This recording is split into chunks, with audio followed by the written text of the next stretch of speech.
Орой мэнд хүргэе үзэгчдээ хөтөлбөрөө та бүхэнд шууд хүргэе. 1918 онд гадаад Монгол хүн амаа тоолж эхэлсэн манай улс 1924 онд улсын аливаа тоо бүртгэх явдлыг тогтоохыг хуульчлан зааж статистикийн албаны үндэс суурийг тавьсан түүхтэй. Үндэсний статистикийн хороо сар бүр нийгэм эдийн засгийн нөхцөл байдлыг төвөр судалгаагаар мэдээлдэг. Өнөөдөр үндэсний статистикийн хороо энэ оны эхний 11 сарын эдийн засгийн төлөв байдлыг мэдээллээ. За та бүхэнд илүү хамаатай мэдээллийг тоомлож үзүүлье. Өрхийн нийгэм эдийн засгийн 2013 оны 3 дугаар удирлын судалгааны дүнгээр нэг өрхийн сарын дундаж мөнгөн орлого 868 мянган төгрөг болж өмнөх оны 11 дугаар сарын үеийнхээс 111,500 төгрөгөөр буюу 15%-аар өрхийн дундаж орлого нэмэгдсэн байна. Харин нэг өрхийн сарын дундаж мөнгөн зарлага 2013 оны 3 дугаар удирлын байдлаар 836 мянган төгрөг болж өмнөх оны энэ үеийнхээс 176 мянган төгрөг буюу 27%-аар өссөн байна. Дүгнэлт хэлэх юм бол өрхийн орлого жилийн хугацаанд 15%-аар нэмэгдэхэд зарлага нь бүр илүү 27%-аар нэмэгдсэн байх юм а. Орлого нэмэгдэхэд бол цалин хөлсний орлого болон бусад орлого нэмэгдсэн нь бол гол нь нөлөөлсөн байгаа. За зарлага өсөхөд бол хүнсний бус бараа үйлчилгээний зарлага 39%-аар өссөн нь бол бас гол нөлөөлсөн байна.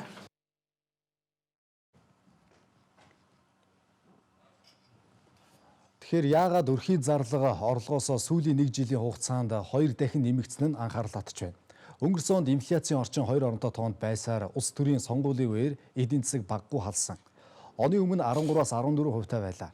Гэтэл энэ онд Монгол банк эдийн засаг руугаа 3.4 их 80 төгрөг нийлүүлж инфляц онилж тоглолт хийснээр үнийн өсөлт буюу инфляцийг 1 оронтой тоонд байлгаж чадсан. Харин энэ оны 10 дугаар сард 2 оронтой тоо руу алдаж өнөөдрийн байдлаар 12% байна. Өнгөрсөн оных шиг инфляцийн дарамтгүй байсан мөртлөө иргэдийн буюу өрхийн орлогын өсөлт, зарлагын өсөлтийнхөө 40% л хүрсэн байгаа нь асуудалтай харагдаж байгаа юм. За эндээс хоёр янзын хариулт гарах магадлалтай. Нэгдүгüүрт өрхийн гишүүдийн хэрэгэлдэг хүнс бараа бүтээгдэхүүнгээд хэрэглээний тоо хэмжээ нэмэгдэж монголчуудын тансаглал нэмэгдэж байна гэсэн үг. Хоёрдугаарт эд оны турш нэг оронтой тоонд байсан инфляц худал. За бодит амьдрал дээр үн ханш хэрэглээний өртөг 2012 оныхоос маш ихээр нэмэгдсэнийг илтгэж байна. Дүгнэлт хийх эрх нь үзэгч та бүхэнд байгаа. Харин үндэсний статистикийн хорооны тайлбарыг та бүхэнд үзүүлье.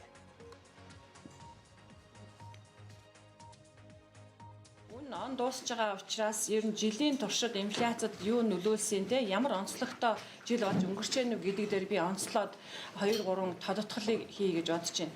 Нэгдүгээрт нь бараа бүтээгдэхүүний үн ханш өмнөх жилүүдтэй адилхан хэмжээнд гэх юм да харьцуулах юм бол бас л өндөр байсан ийм жил болж өнгөрч байна л да. Ялангуяа зарим хүнсний бүтээгдэхүүн мөн импортын бараа бүтээгдэхүүнээс хамаарсан ийм үнийн өсөлт бол энэ жилийн хувьд нэлээд давамгайлж орж ирсэн.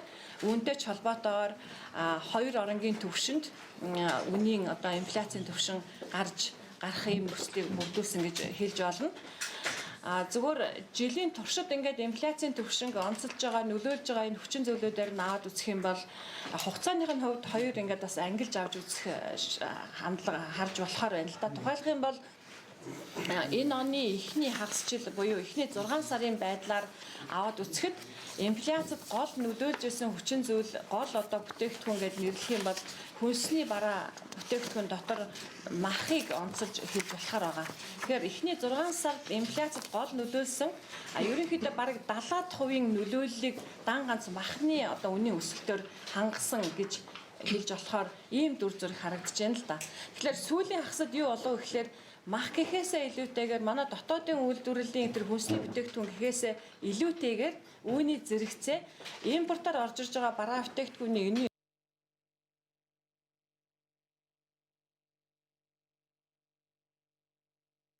яагаад гэвэл манай улсын одоо дундаж өрхийн нийт хэрэглээний зардлын 36 орчим хувийг болохоор импортын бараа бүтээгдэхүүний худалдан авалтандаа зориулдаг ийм дүн байгаа л да.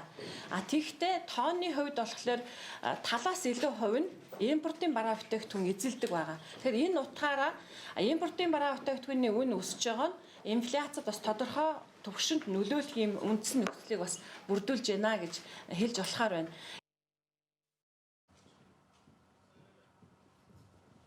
Тэгэхээр баялагын тэгш биш шудраг бус хуваарлалт өнөөдөр асуудалтай байгаагаас Монгол улсын бүх баялагын 90% нь хүү амынхаа 1% нь оногддог гэж судлаачид ярьдаг. Олон улсад Gini коэффициентээр хэмждэг. Өөрөөр хэлэх юм бол Gini коэффициент нь 1 байх юм бол нэг рүү дөхсөн байх юм бол баян ядуугийн ялгаа газар авсан гэж үзэж бас тайлбарладаг. Тэгвэл үндэсний статистикийн хороо тэг 100-ны 33 гэж дүгнэж байна.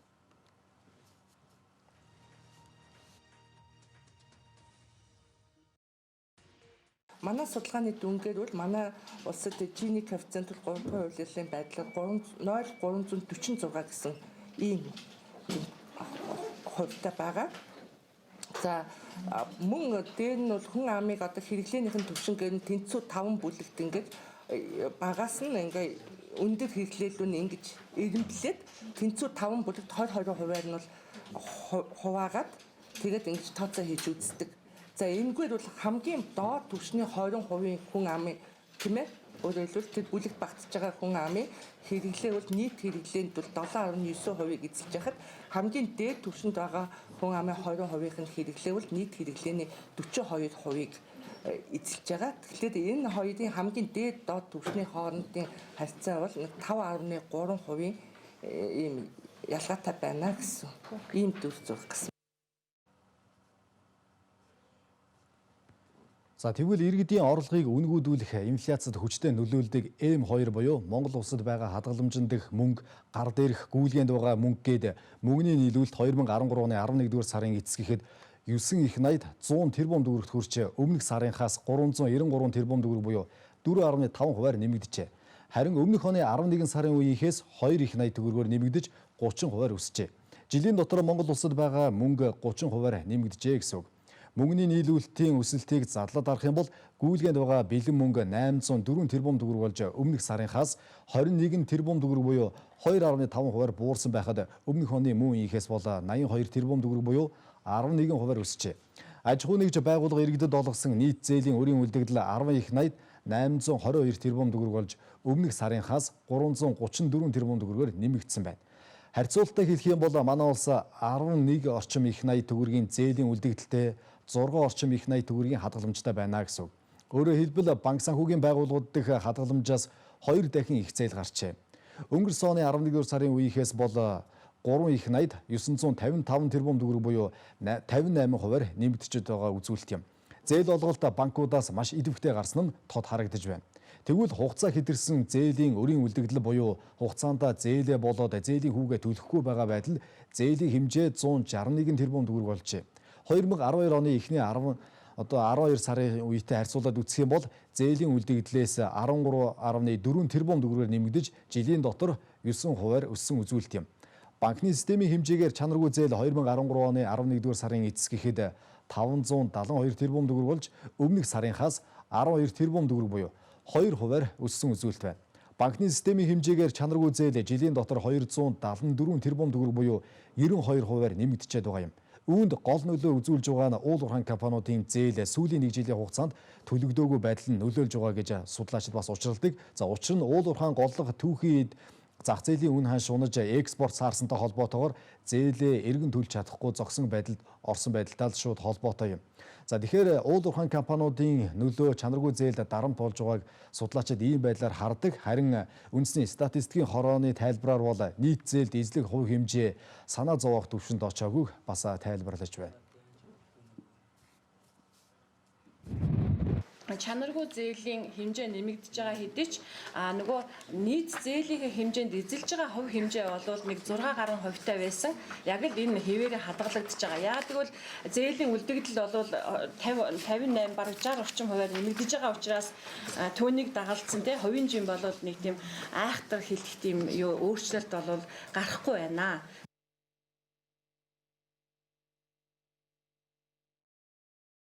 Мөнгөний бүх үзүүлэлт нэмэгдэж эдийн засаг мөнгөөр тэлж байна. Өөрөөр хэлбэл дотоодын нийт бүтээгдэхүүний буюу эдийн засгийн өсөлт эхний 3 улиралд 11.5%-аар өссөн. Дэлхийн банк оны төгсгөл гэхэд манай улсын эдийн засгийн өсөлтийг 12%-аар өснө гэж таамаглаад байгаа. Эдийн засгийн өсөлтөөс иргэдийн орлого яаж нэмэгдэж байгааг үндэсний статистикийн хорооны судалгаагаар харцгаая. Өнөөдөр 100-аас доош ажилтнтай албан байгууллага аж ахуй нэгжүүдийн дундад цалин 600 мянган төгрөг байгаа бол 100-аас дээш ажилтнтай аж ахуй нэгжүүдийн дундад цалин 800 мянган төгрөг байна гэж үндэсний статистикийн хороо түүр судалгаагаар тогтоосон байна.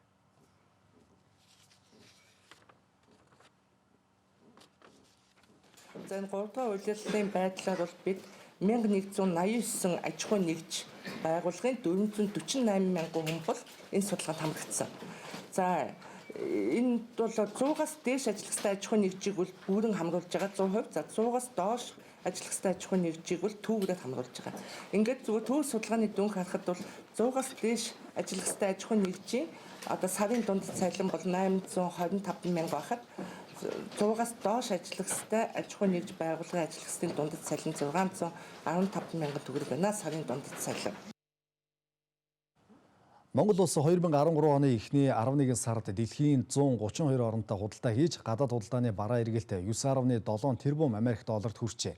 Монгол улсын дотоодын нийт бүтээгдэхүүнд бараг дүүж очиж байна.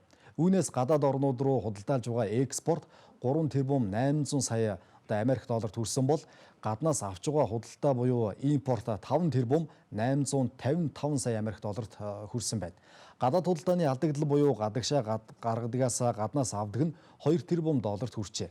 За гадаад худалдааны бараа эргэлтийн хэмжээ өмнөх оны мөн үеийнхээс 582.5 сая Америк доллар буюу 5.7% буурсан бол импортын хэмжээ 414 сая Америк доллараар буюу бараг 7% буурсан байна. Бас экспортын хэмжээ 169 сая Америк доллар буюу 4% буурчээ. Экспортын 97%-ийг эрдэс бүтээгдэхүүн, нэхмэл бүтээгдэхүүн, үнэт болоод хагас үнэт чулуу, үнэт металл, гоёлын зүйлс, зоос, түүхийд болоод боловсруулсан арьс шир, ангийн үс, тэдгээрээр хийсэн эдлэл эзэлж байна. За дүгнэлт хэлэх юм бол энэ онд манай улс нүүрснээс 750 сая Америк долларын алдагдал хүлээсэн нь гадаад худалдааны алдагдлын 40% нь нүүрс хүнд цохилтыг үзүүлжээ. Тодорхой хэлэх юм бол нүүрсний экспортын биет хэмжээнээс 170 сая Америк долларын алдагдал хүлээж 580 сая Америк долларын алдагдлыг нүүрсний үнийн зөрүүнээс буюу урд хөршийн зах зээл ааш аягаас болж манай улс ийм алдагдлыг хүлээсэн байгаа юм. Нүүрсний экспортоос ерөөсө гадаад худалдааны тэнцлийн 40 орчим хувийн дангаараа тайлбарлагдж байна, хангагдж байна гэж хэлж болно. Тэгэхээр нүүрсний хэмжээ хэдийгээр энэ сараас өмнөх одоо их 10 дугаар сараас эхлээд нэг бас нэг нааштай гэж хэлэх зүйл бол нүүрсний олборлолт бол өмнөх оныхаа түвшинд хүрсэн. Түүнээс бага зэрэг давсан дүнтэй болсон байгаа. Эхний одоо 11 сарын байдлаар. Гэхдээ экспортлж байгаа хэмжээ нь бол нэг 2000 орчим тонноор бууралттай. Гэхдээ хэдийгээр одоо бит хэмжээний экспортын бит хэмжээ 2000 орчмоор буурсан боловч нэгжийн үнийн бууралтаас бол хамаг одоо гол алдагдлаа бол бас манай улсын экспорт хүлээгээд байгаа шүү гэдгийг энд бас онцолж хэлэх хэрэгтэй гэж бодож байна. Төгрөгийн тогтвортой байдлыг хангахад чухал нөлөө үзүүлдэг хоёр том сувгийн нэг болох экспорт өнгөрсөн оноос хойш урагшгүй байгаа нь төгрөгийн анх сулрахад хүчтэй нөлөөснийг үндэсний статистикийн хорооч бас үүсэхгүй байна. Доллар оруулж ирдэг хоёр дахь том сувг гадаадын шууд хөрөнгө оруулалт энэ оны эхний 10 сарын байдлаар 2 тэрбум Америк долларт хүрч өнгөрсөн онд орж ирсэн гадаадын хөрөнгө оруулалтын 50%-тай тэнцэж байгаа юм а. За та бүхэнд энд бас нэг тоо судалгаа харуулъя. Төгрөгийн анхтай холбоотойгоор өнгөрсөн оны 11-р сараас хойш өнөөдрийн хүртэл Монгол улсын одоо төгрөгийн ханш бусад гадаад валютатай харьцах ханш бас яаж суларч байгааг та бүхэнд энэ графикаар харуулъя. Өнгөрсөн оны 11-р сарын энэ үед бол доллар 1396 төгрөгтэй харьцаж байсан бол өнөөдөр 1733 төгрөгтэй тэнцэж байна. За евротоо бол 1793 төгрөг 1 евротоо тэнцэж байсан бол өнөөдрийн байдлаар ихэд 2400 орчим төгрөгтэй тэнцэж бараг 600 орчим тэрбум төгрөгөөр нэмэгдсэн байна. За хятадын манай улсын бас урд хөрш рүү ихэвчлэн одоо худалдаа хийдэг юаны үн ханш гэхэд 224 төгрөгтэй тэнцэж байсан бол өнөөдрийн байдлаар бас яаж нэмэгдсэнийг та бүхэн харж байна. За Оросын рубль гэхэд бас 44.5 төгрөг байсан бол өнөөдрийн байдлаар 53 орчим төгрөг болж нэмэгдсэн байна.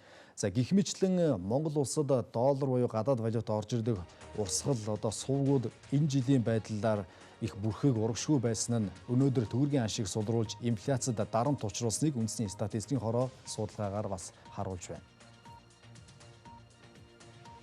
Эхний 3 улирлын байдлаар гадаадын шууд хөрөнгө оруулалтын хэмжээ үндсэндээ 50%-тай л явж байна. 50 орчим хувьтай. Зөвхөн 3 дугаар улирлыг өмнөх оны одоо мөн үетэй харьцуулах юм бол нэг 60 гаруй хувийн.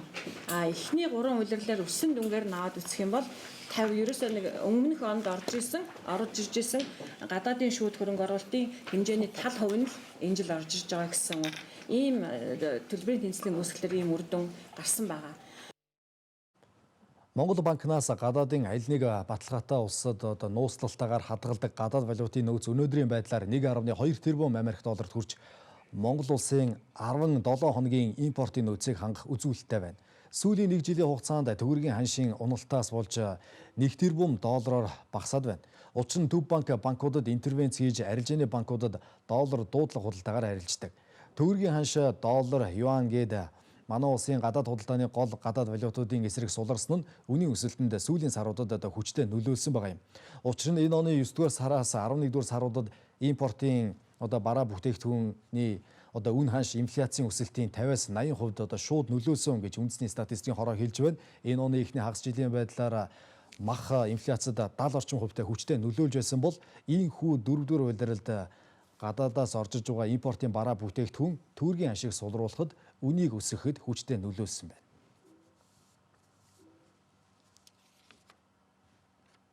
Яг 1 сарын өмнөдөө харьцуулахад бас 240 гаруй сая доллараар буурсан байгаа. Өнөөдрийн байдлаар тухайлах юм бол манай улсын импортын хэмжээний 10 орчим 7 хоногийн импортыг хангах ийм л нөөцтэй үлдсэн байгаа. Гэхдээ нөгөө талдаа бид нар бас нэг харах юм бол валютын ханш тэгвэл валютын нөөц буурч байгаа юм чинь төгрөгийн валютуудтай харьцаж байгаа ханшинд бас ямар нөлөө үзүүлж байна гэдгийг харах ёстой шүү дээ, тийм ээ. Тэгээ ерөнхийдөө бас суларсан төгрөгийн валютуудтай харьцаж байгаа энэ ханш бол төдийлөн бас нэг тийм нөлөө үзүүлж байгаа нөлөө болвол нэг тийм сайн харагдахгүй байгаа гэдэг нь харагдаж байна. Яагаад ингэж хэлж яах вэ гэхээр яг сарын өөрчлөлт төгрөгийн гадаад валютуудтай харьцаж байгаа ханш бол 3 хүртэл хувиар суларсан юм дүнтэй.